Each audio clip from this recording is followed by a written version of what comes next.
तो तुम में से बहुत लोग जो इस वीडियो को अभी देख रहे हो, तुम लोग अभी स्कूल में होगे। तुम्हारे दिमाग में ये चलता रहता होगा कि एक बार जब तुम स्कूल खत्म करके कॉलेज पहुंचोगे तो तुम्हारी जिंदगी बिल्कुल बदल जाएगी। You will get to party and have sex with different girls every Saturday. But मैं बता दूं, ऐसा कुछ भी नहीं है। ये पूरा का पूरा आइडिया तुम्हें बॉलीवुड ने बेचा है। मैं भी इसी आइडिया के साथ कॉलेज गया था, और जब मैंने कॉलेज का रियलिटी देखा तो मुझे ऐसा लगा कि मेरे साथ धोखा हुआ है, दैट आई गॉट स्कैम्ड। और पहले 2 महीनों में ही मेरा वहाँ पे दम घुटने लगा। मैंने अपने डैड से पूछा भी, dad can I drop out? And उन्होंने कहा, हाँ बेटा, क्यों नहीं, यही तो उम्र है अलग अलग फील्ड्स को एक्सप्लोर करने की। Thanks dad. नहीं, मैं मजाक कर रहा हूँ। एक्चुअली उन्होंने कहा, बहनचोद गांव में जमीन बेच के तेरा एडमिशन कराया, अगली बार ऐसा सोच भी लिया ना तो गांड फाड़ दूंगा। तो मैं बिजनेस एडमिनिस्ट्रेशन का कोर्स करने एक कॉमर्स कॉलेज गया था। फिलहाल मैं सेकेंड ईयर में हूँ, और इस वीडियो में बताऊंगा मैंने फर्स्ट ईयर में क्या एक्सपीरियंस किया and the reasons why I hate college.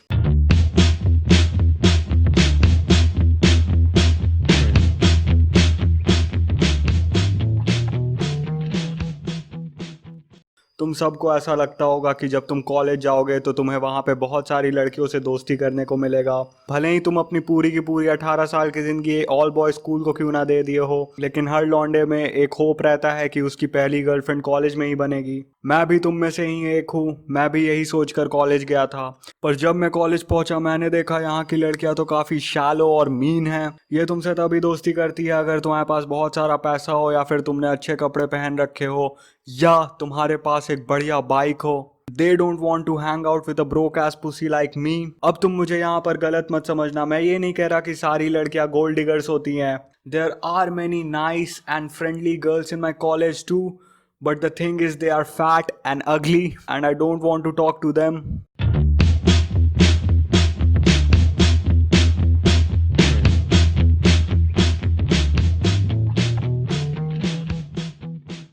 तो मैं एक बिजनेस कॉलेज गया था बेसिकली पैसे कमाने सीखने, और ये लोग इसके अलावा बाकी सारे फिजूल की चीज़ें सिखाते हैं, जैसे योगा और art and craft. Like seriously yoga, like पता नहीं मुझे ये कॉलेज कौन सी जॉब दिला देगा कि मैं मिलेनियर बन जाऊं और फिर मुझे स्ट्रेस हैंडल करने के लिए योगा करना पड़े। और बिजनेस स्कूल में आर्ट एंड क्राफ्ट, मुझे आज भी याद है पहली वीक में हमें अपना दिमाग यूज़ करके कुछ बनाने को बोला गया था, and I made this. And उन लोगों ने मुझे इसके लिए 10 में से 9 मार्क्स दे दिए। Like seriously, this is the gayest thing I have ever came up with. अगर मुझे इसमें खुद को खुद से भी मार्क्स देने रहते तो मैं अपने आप को 2 या 3 से ज़्यादा नहीं देता।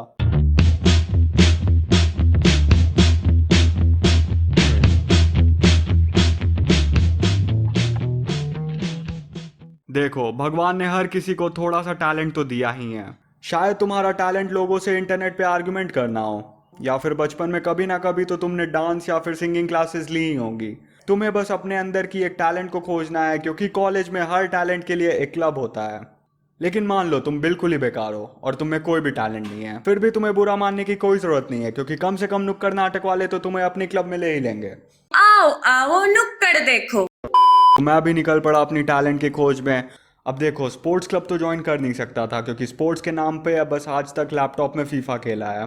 फिर याद आया बचपन में गिटार क्लासेस ली थी, और होपफुली आज भी 3-4 कॉर्ड्स बजाने याद हैं। तो फिर क्या, मैं निकल पड़ा म्यूजिक एंड आर्ट्स क्लब की ऑडिशन देने। जब मैं वहां पहुंचा तो सोचो मेरा कॉलेज बैंड क्या बजा रहा था। झलक दिखला जा, रीलोडेड।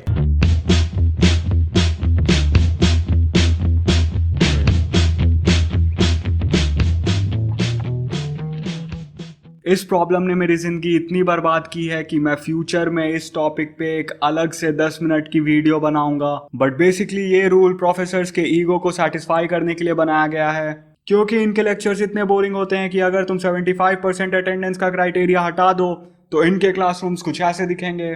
2018 में एक सर्वे हुआ था जिसमें पता चला 10 में से हर 9 बच्चा कॉलेज सिर्फ अटेंडेंस के लिए जाता है।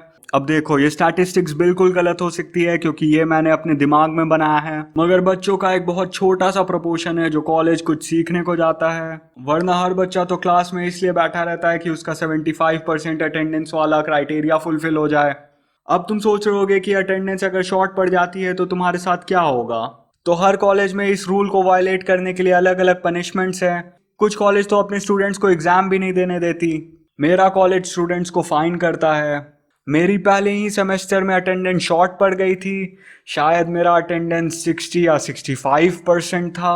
मुझे अपने डैड से झूठ बोलकर पैसा मांगना पड़ा, पर मैंने अपने आप को प्रॉमिस किया कि नेक्स्ट सेमेस्टर में हर दिन कॉलेज जाऊंगा। And guess what, second semester में मेरा अटेंडेंस घट के 35% हो गया।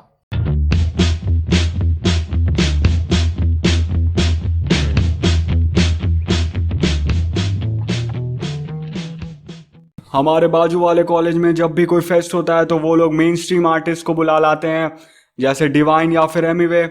और जब हमारे कॉलेज में फेस्ट हुआ तो उन लोगों ने एक इररिलेवेंट डीजे को पकड़ लाया।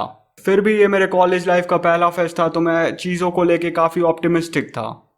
मतलब दारू पी के नाचना ही तो है, किसी भी गाने पे नाच लेंगे। पर जब मैं वहां पहुंचा तो सोचो कौन सा गाना बज रहा था। झलक दिखला जा, रीलोडेड।